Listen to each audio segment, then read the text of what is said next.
तर आपण शिवाजीमारांचे किल्ले बघणार, हो इथे जिवंत करून बघायचं. बरोबर आहे. त्या काळात गेलं असं वाटलं पाहिजे. बरोबर आहे. तर नमस्कार, माहिती तुम्हाला पहिली ओळख करून देतो. माझं नाव महेंद्र जावकर. तर विजयबद्दल पुणे त्यांनी जय भवानी जय शिवाजी. किल्ला राजा भोज या काळी बांधले गेलेला आहे. का राजा भोज और का गंगू तेलीन, पन्हाळगड शिलारगणातली. तर 1195-1205 सर हा किल्ला बांधायला 10 वर्षे लागली बांधायला बघा. आता याला 830 वर्षे आली. मग जुना किल्ला आहे, म्हणजे महाराज किल्ला 400 वर्षापूर्वीचा. पण ह्या ठिकाणी कसं आहे, शिवाजी महाराज जास्ती लढाई झाली होती, प्रतापसारखी वगैरे. माझ्या तिकडे कान्होजी आंग्रे आणि त्यांच्यावर डच, इंग्रज, पोर्तुगीज. समुद्रात किल्ला असल्यामुळे इंग्रजांनी जास्ती डोळा केलं, कारण समोर खाडी आहे बेवकटर, याला पाठीमागे अरबी समुद्र आहे. ओके. तर या समोर खाडीतून इंग्रज गव्हर्नर वॉल्टर बून या 1718 साली हे तोफगोळ्यांचे मारे केले. सर ना व्हाईट कलर हे बघा मॅडम, हे पांढरे जे बघायत ना भिंतीवर, हे सर्व कॅनमोल स्पॉट आहेत बघा. इथून खाडीतून हल्ले केले होते ब्रिटिशांनी. अच्छा. कारण एकूण एक किल्ल्यावरती 16 लढाई झाल्या, 16. त्यामध्ये 14 लढाई पण जिंकलो. ओके. 2 कशा हरलो. तर किल्ल्यात होते कान्होजी, मुलीचं नव्हतं लाडूबाई, इथं लग्न होतं. बरीचशी मंडळी किल्ला सोडून बाहेर गेली आणि ब्रिटिशांनी मौका साधला आणि 2 दिवस सर तुफान मारा सुरू केला. एवढा मार करून सुद्धा त्याने वॉल तुटले, भिंत तुटले ब्रिटिशांना. मग त्यांचे केलं नाव होतं रॉक ऑफ जिब्राल्टर, म्हणजे काय कठीण बेट, युरोपची खाडी. म्हणजे आज पण कुणाला किल्ला जिंकता आला नाही असा आपला किल्ला आहे. आता पाठवी इंग्रज कशी आली, फितुरीमुळे. सर आपले जे किल्ले जास्त म्हणजे बंड फितुरी. बरोबर आहे. जुना किल्ला 5 एकर आतमध्ये आहे, राजाभाऊच्या काळातला. 1218 साली यादवाडी ताब्यात घेतला. यादवानी. हा, देवगीचे यादव राजे. 1354 साली विजयराजे कृष्णदेवराय त्यांनी यादवांचा पराभव केला. 1421 साली बामणी सुलतान अल्लाउद्दीन अहमद शाह त्यांच्या 5 तुकड्या पडल्या, मी शाया पडल्या. निजामशाही, कुतुबशाही, आदिलशाही, बिदरशाही आणि इमादशाही. 5वा भाग तो विजापूरचे आदिलशाह, त्यांचे 600 वर्ष किल्ला आदिलशाहीकडे त्यांच्या अंमलाखाली. हा, मग महाराज ताब्यात घेऊन 12.5 एकर किल्ला वाढवलाय बघा. ह्याच्या खाली पहिली तटबंदी आहे बघा, पहिली वॉल. ही दुसरी आहे बघा आणि वर एक तिसरी आहे. कारण एकूण किल्ल्याला 3 तटबंदी आहेत, 3 वॉल्स, 1 2 3. आता तुम्हाला दुसरा किल्ला कुठे बघायला भेटणार नाही. बरोबर आहे. सुंदर किल्ला मालवणचा बघ, त्याला एकच सिंगल तटबंदी आहे. अच्छा. आता सर महाराज किल्ले ओळखायचे असतील तर आपल्या पायथ्याशी हनुमान मंदिर लागलं. बरोबर. वर शिवलिंग आणि भवानी मातेचं मंदिर. ओके. मी तुम्हाला ज्या गेटवर भेटलो तिकडे काय लिहिलं आहे, जिबीचा दरवाजा. अच्छा. जिबी जुना शब्द आहे पारशी भाषेतला. इन कॉरिडोर, चेकिंग करून आतमध्ये सोडले, चेकपोस्ट. पूर्वी किल्ल्याबद्दल सिमेंट नव्हतं सर, सिमेंट नंतरचं आहे. पण त्याला त्यावेळेपर्यंत काय करायचं, गुळ वापरायचा. गुळ म्हणजे जागरी, गुळ, चुनं, शिस, राळ, कात्या, बेलफळ आणि हिरड्याची पानं. अच्छा. हे पूर्ण कसं main female interlocking lock system.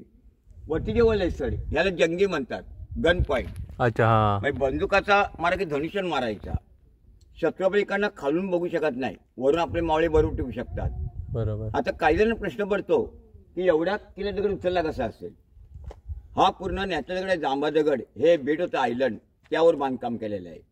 का सुंदर किल्ला मालवणचा कुर्ते बेट, रायगडवर रायरीच्या घोटप्या डोंगरावर हे जे त्रिकोण आहेत की नाही, इकडे तोफेचा गाडा उभा करून तोफाने खाडीवरती आक्रमण चढवायचं. का तोफा कसं बॅकने रिव्हर्स होऊ नये, मग त्याला कसं चढलेलं व्हायब्रेशन असतं बघा, का रिक्वायरने मागे होऊ नये म्हणून. हे चौकोन भाग त्याला फांजी बोलतात. आता सुंदर किल्ला पूर्ण पाण्यामध्ये आहे. ओके. बोटीमधून जायला लागतं. तर याला पण पुरी पाणी होतं केलेलं 4ही बाजूला. याला कुठून पाणी होतं आपण वरती नंतर माहिती घेऊया. आता पुढे पॉईंट माहिती. ओके. चला, तुम्ही आता महाराज सर किल्ला कुठचा पण बघा, पण दरवाजा कसा आहे, गोमुख आहे बघा, टनलचा आहे. तर असं का ठेवला असतो, शत्रू आला डायरेक्ट दरवाजा त्या करू शकत नाही. बरोबर. कसं आहे, मेन शत्रुदर्शन आहे म्हणून पुरी शत्रूंची हत्या होते बा, डायरेक्ट धावत यायचे. बरोबर. की दरवाजे तोडायला प्रयत्न करायचे. कारण ऍक्च्युली सर दरवाजे तुटू नये की दरवाजे खेळ दिसत नाही आपल्या दरवाजे, हे पण तोफगोळ्यांचे मारे मॅडम आहेत ना. कारण लाचचा तो त्या भिंती राहिलाय बघा, पण दरवाजे मार लागलेला आहे बघा. बरोबर. बघा दिसतोय का दरवाजा, अजून दिसत नाही आपल्याला. बरोबर.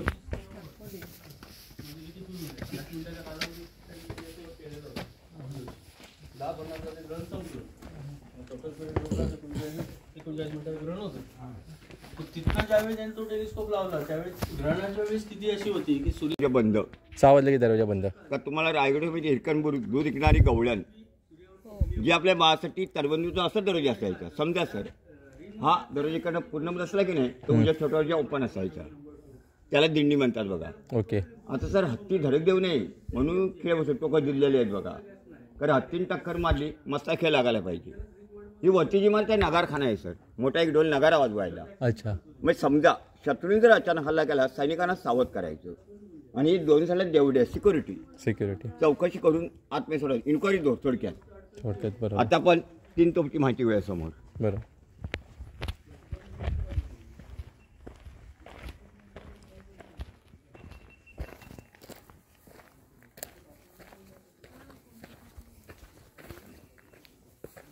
तुमच्या समोर 3 तोफ आहेत. काही तोफांमध्ये फरक असतो. बांगडी तोफ, सरळ तोफ किंवा मेंढा तोफ. कुठची बांगडी तोफ? कलाल बांगडी मुरुड जंजरेला आहे. ती दाखवतो मी तुम्हाला प्रकार पुढे आहे ती. अच्छा. का 3 प्रकार असतात. आता हे सरळ तोफचे प्रकार आहेत. कारण ह्याचा तोफगोळा कसा सरळ जाणार, सीधा असं घुमत जाणार नाही. बरोबर. दारू होतोय तिकडनं समोरून टाचून भरायची पुढून. अच्छा, फोडून भरतात. आणि इकडनं आग बत्ती द्यायची. इकडनं बत्ती प्रेशरून गोळवली तर ब्लाड भिंती जाऊन फुटणार. मग ब्रिटिश काय करायचे, लांबून जास्त केले करायचे. आपले सैन्य होते तर काय गनिमी कावा, गुरिल्ला वॉरफेअर, जेणेकरून शत्रूंच्या तोफा बंदवून टाकायच्या. या होण्यामध्ये खेळा मारला तोफ लॉक होणार, बिलकुल चालू शकत नाही. बरोबर आहे. तुम्ही तानाजी पिक्चर बघितलं असेल, त्याच्यामध्ये नागिन तोफ दाखवली तानाजीमध्ये. ओके. तेवढंच नव्हे, जो वाहतूक सैनिक आहे बाजू हौद असतं पाण्याचं, त्या पाण्यावर डोकावून ठेवणार, नाही तर कानाचा पडदा फाटणार आवाजाने. कारण आपण सुरंग लावतो त्याचाच मोठा येतो. पुरी लोखंड कमी होतं सर. पंचधातू जास्त रिफाईंड मेटल्स की तांबा, पितळ जास्त कधी लोखंड झिजून गेलं असतं बघा. बरोबर. जवळ खारं पण एक खारी हवा आहे आणि तिन्ही तो उन्हामध्ये आहेत. हात पण बघा अजून गार आहेत बघा. बरोबर बघा हात लावून. हे बघा ते उन्हामध्ये हात लावून तरी अजून गार आहेत. नंतर मी तुम्हाला दगड दाखवतो, चटका बसू शकतो. हा, अजून गार आहेत बघा मॅडम. कारण हे फाईल्ड मेटल्स नुसतं लोखंड नाही आहे. ही पोलीस चौकी होती, आउटपोस्ट. मला गावाच्या तळी पोलीस स्टँड लागलं बघा इथे 1-1.5 किलोमीटरवरती. अच्छा. आणि त्या समोर एक गिरी रामेश्वर मंदिर आहे डोंगरात कोरलेलं. त्याचा इतिहास मी तुम्हाला इकडे सांगणार. हे मला सांगितलं तर ड्रेनेज पाणी जाण्यासाठी इकडनं आहे बघा. या इकडे खलबतखाना, मीटिंग रूम. कोकण म्हटल्यानंतर कोकणात होळी सण जोरात साजरा करतात. शिमगा किल्ल्यामध्ये पण होळी उत्सव असतो. त्याच्यामध्ये देव आहे सर. ह्या तर वर्षाने परत काढणार एवढा खोल आहे. आतमध्ये देव आहे. आतमध्ये देव आहे सर. आपण म्हणतो ना मानला तर देव नाही तर दगड इकडे वरती ठेवलेला असतो. अच्छा. किंवा दसऱ्याला सोनं वगैरे लुटतात आपल्याची मानावर घेऊन, ती पण प्रथा चालू आहे इकडे. असं बाजूला काहीतरी पाठी तरी लावा, कारण की लोक याच्यावरतून जाणार ना. त्याचं कसं गव्हर्नमेंटने ठेवायला किंवा मानकरी ठेवायला पाहिजे. बरोबर. कारण की आता आम्ही याच्यावरून गेलो असतो तर लफडी झाली असते ना. पण आता मध्यंतरी शूटिंग झाली पिक्चरची इकडे. म्हणजे धर्मरक्षक महावीर संभाजी महाराज आता शूटिंग झाली इकडे. 18 दिवस होती. अच्छा. काही याच्यावर पाय देऊन जायचे. त्यांना आम्ही सांगत होतो याच्यात देव आहे म्हणून. बरोबर. मेन म्हणजे नाही, इथे पाठीत लावायला पाहिजे. याच्यात देव आहे, इथून आणि खतम. पटकन समजत नाही. महाराजांचा खलबतखाना. आणि तिथे गारवा आहे बघा बाबा. बरोबर. हत्ती नाही, खलबतखाना आहे. Meeting room. हा लिहिलेला आहे बघा. खलबतखाना हा जुना शब्द आहे. पारशी भाषेत खलबतखाना सर्व किल्ल्यावरती बघायला मिळतो. बरोबर. त्याची राजगड किल्ल्यावरती खलबतखाना बघायला मिळतो. बरोबर. सर खलबतखाना म्हणजे काय? गुप्त चर्चा करणे, डिस्कशन. Meeting room. शत्रूला कसं मारायचं ते प्लॅनिंग चालेल. पण बघा महाराजांचे काय होतं, जेवढे मोठे सैनिक असतील तेवढे राजांच्या बाजूला. कारण तिथून असले राणीकडे डायरेक्ट कडेलो, पण हा समुद्र आहे, जलदुर्ग किल्ला आहे. या ठिकाणी कडेलोचा प्रकार नव्हता. रायगड टाकमोग वारंवार खात. मग कोकणामध्ये काय करायचं? जलसमाधी घ्या. पोट्यावर गोणीमध्ये एवढ्या मोठे दगड बांधायचा आणि बोटीतून मार सोडून द्यायचा. त्याला जलसमाधी म्हणतात. तर मी बोला झाले इकोय खलबतखाना कसा करायचा? शत्रुबार ऐकायला जाणार. पूर्वी असं नव्हतं. हा दरवाजा पॅकवर असायचा, खिडकी पॅकवर, आणि अगदी हळू मनामध्ये बोलायचं. तसं मी मला आवाज काढून दाखवतो. ऐका बघा सर, हे मी खलबतखाना केला. पूर्वी माईक नव्हता सर. खरा माईक असला आवाज फरफडतो. पण हा त्यावेळेचा मावळ्याचा विदाउट माईक ह्या दगडामध्ये कोरी काम कसं केले मी तुम्हाला सेम माईक सारखा आवाज काढून दाखवतो. ऐका. Hello hello hello hello hello hello hello.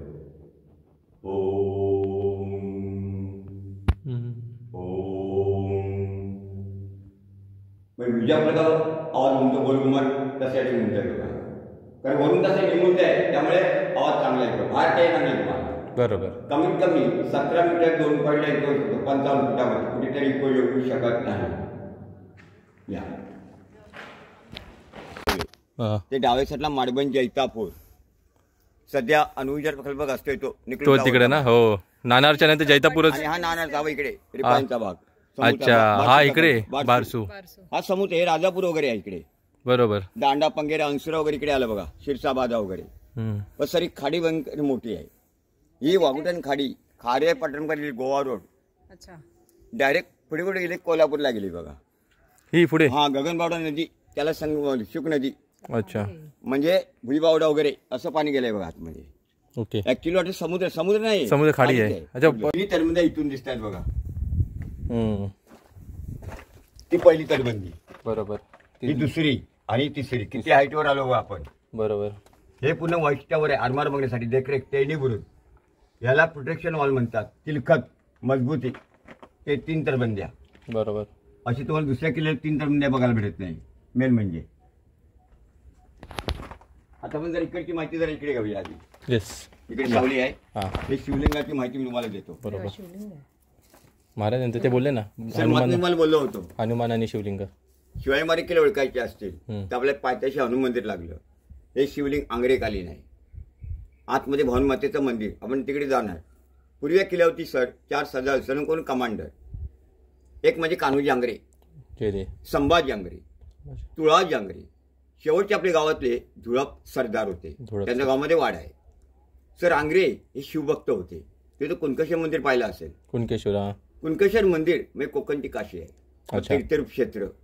आता कुणकेश्वर इथून किती आहे 40 किलोमीटर. 40 किलोमीटर. पण त्यावेळी संभाजी आंग्रे दर सोमवारी इथून चालत जात होते पायी प्रवास करून कुणकेश्वरला दर्शनासाठी. सर काही काळानंतर त्यांना दर्शन मिळत नव्हतं सर. की जवळ दर्शन मिळावं दृष्टांत झाला. ज्या ठिकाणी तोफगोळा पडेल त्या ठिकाणी माझं मंदिर बांधायचं. आंग्र्यांनी काय केलं इथून दक्षिण दिशेवरती 2 तोफे टाकले. स्वयंपिंडी प्रगट झाली. जे गावात जे रामेश्वर मंदिर आहे ना पोलीस ठाण्यासमोर हे स्वयंभू आहे. जाते मंदिर बघा. आता शेवट सरदार धुळप. धुळप म्हणजे कोण जावळीचे चंद्रराव मोरे.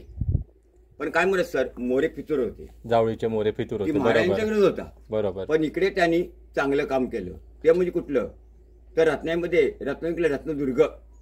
कारण आंग्र्यांनी एकूण रत्नागिरीला 5 किल्ले बांधले. आंबोळगड, यशवंतगड, पूर्णगड, रत्नदुर्ग आणि जयगड. मग रत्नदुर्ग किल्ल्यावरती लढाई झाली ब्रिटिश आणि धुळपांच्या मध्ये.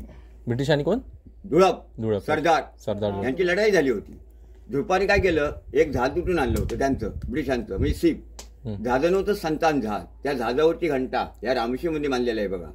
1-1.5 किलोमीटरवरती रामेश्वर मंदिर आहे बघा. ते बघा जातेवेळी. आणि चौकार की नाही अशी मोठी डोरकर शिळाची काठी एवढ्या जाडीची. पुरी कापोलन मोठी वाऱ्यावर जायच्या. आता इंजिनवर जातात. आणि डाव्या साईडला की नाही संभाजी आंग्रे. सर या ठिकाणी त्या गोष्टी आणि 15 ऑगस्ट आणि 26 जानेवारी बरोबर आणि 1 मे 1 मेला एकदम मोठा तिरंगा झेंडा. आज तुमच्या योगायोग चांगल्या म्हणून तिरंगा बघायला भेटला बघा. भारतामध्ये मॅडम ह्याचा झेंड्याचा आपला 3 नंबर लागतो बघा. लालकोट दिल्लीचा 2 नंबर. नंतर नवी मुंबई मला वाशीचा 1 नंबर. आणि आपला 3 नंबर 21/14 झेंडा असतो वरून खालपर्यंत बघा सर. हे म्हणजे काय ते आपला BMC. हा हे आता नवी मुंबई लावलेलं आहे गव्हर्नमेंट. हे बघा सर आता वारा भयंकर असतो. मग रिंग ठेवलेलं बांधायला 2 साईडला. इकडे पर्याय मध्ये वरती पण शिवकालीन आहेत की आता केलेलं नाही हे नंतरचं गव्हर्नमेंटचं. भारत स्वतंत्र झाला ना त्यावेळी ते तिरंगा लावलेला आहे बघा. आता सिंधुदुर्ग किल्ला पूर्ण पाण्यात आहे. बोटीतून जायला लागतं सर. याला पण पुरी पाणी होतं केलेलं 4 बाजूला. हे बघा सर तो रस्त्यावरती झेंडा फडकतोय बघा बरोबर समोर. मग मॅडम त्या ठिकाणी पुरी पाणी होतं बघा. आता खर्दपाकी नाही म्हणजे काही काळानंतर भुजून गेलंय. आणि तिकडे काय करते लाकडी पूल लाकडी साखव म्हणजे उड्डाण ब्रिज. पलीकडे बीच आहे बा उजव्या साईडला खाडी बीच. हा भाग पूर्वी केलेला जुळला होता 4ही बाजूला. म्हणून याला पहिलं केलेला घेरिया होतं सर. की आपल्या इथे गावामध्ये गिरिया म्हणून गाव गिरिया गाव त्यामुळे घेरिया होतं. गिरिया गाव पाठी आहे. हा महाराज ज्यावेळी किल्ला जिंकला आदिशाकडून 1653 साली. कारण याचं बांधकाम होतं विजय संवत्सर. मग नवीन विजयादशमी या दसऱ्याच्या मुहूर्तात विजयदुर्ग नाव दिलं बघा. विजयदुर्ग पहिले घेरिया नंतर विजयदुर्ग. अच्छा म्हणजे दसऱ्याच्या दिवशी की महाराजांनी नाव हे विजयदुर्ग नाव दिलं. विजयदुर्ग तुम्ही आता इकडे बघू शकता. वरून स्पॉट किती सुंदर आहे बघा सर. हा इकडे या सावकाश या आरामात अंकिता.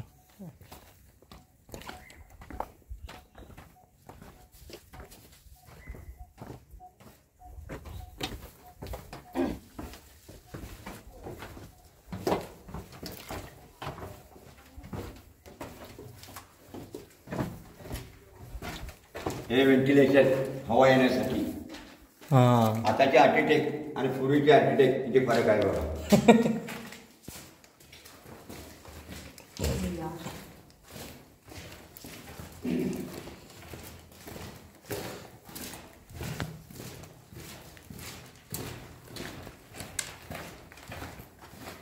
पायऱ्या बघा किती उंच आहे.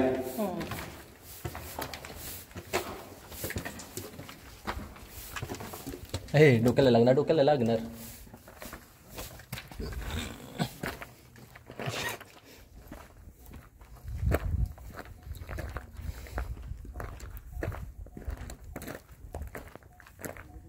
हे सर गोल बुरुज आहे, याला बुरुज म्हणतात. या बुरुजाला पुरी का नाही तो माहिती आहे, खूप लढा तोपा मारा. खूप म्हणजे काय, तुम्ही जास्ती लढा कमी लढू नका. या बुरुजाला पुरी 12 तोपा होत्या सर. अच्छा. प्रत्येक चौकोन आहे याला 2-2 तोपा होत्या बघा. ओके. आता ह्या बुरुजा उपयोग काय, मग आपण एंट्री केली तर दरवेळीसच नाही बघा, आतमध्ये गेलो ते आपण गोम दरवाजा. कारण मारा जर झाला या बुरुजा उती होणार, पुढे मारा जाऊ शकत नाही. बरोबर. शिवाजी महाराज वापर खास या किल्ल्याचा नेव्हीसाठी नेव्ही फोर्ट 1664 नेव्ही स्थापन केली. बरोबर. तुम्हाला जे पोलीस स्टँड लागले याच्यावेळी तिकडे सर आपली आरमारी गोदी आहे या डोंगराजवळ. गोदी म्हणजे डॉक. गोदी लांबी 355 फूट लांब आहे बघा. अच्छा. आणि 200 सर रुंद आहे. आणि त्यावेळी आपल्या सैनिकांची जहाजं म्हणजे नावी 700 जहाजं होती लढाऊ. तिकाटी, मचवा, पगार, गुराब, तारू, गलबत.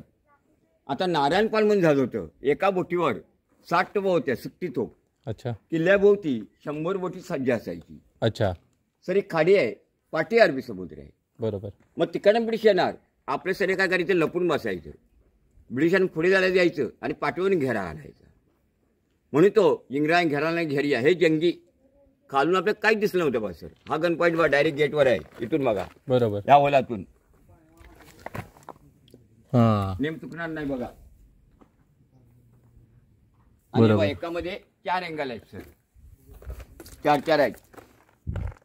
फक्त एक अँगल पकडायचं आणि मारायचं. बरोबर. हे बाण मारायला किंवा भाला मारायचा. हे वरच्यात त्याला मारगिरी जंग्या म्हणतात, मारा करायला. आणि सर याला लागून पाणी आहे बघा, डायरेक्ट याला लागून पाणी आहे बघा.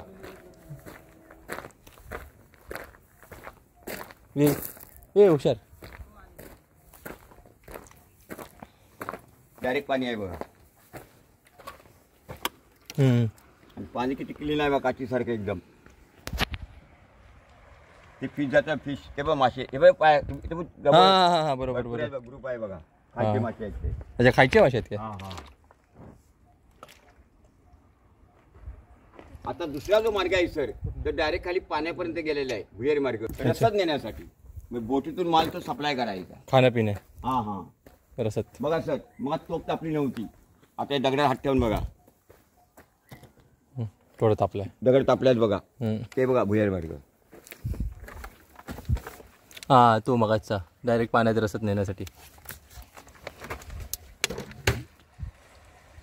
वरती गोडाऊन वगैरे आहे. आणि या बुजारून कसं 4 बाजूला मारा करतात. बरोबर. आता हे तुम्हाला इकडनं होल दिसतोय नुसता, पण वरून बघितलं तर पावनखिंड आहे सेम. याच्यापेक्षा भारी आहे ते भुयारी मार्ग. ह्याला मेटा म्हणतात, सैनिकांना विश्रांती घेण्यासाठी जागा. मेटा. कारण शस्त्र ठेवलं तंबू म्हणजे ट्रेंट वर छप्पर असायचं पूर्वी. बरोबर.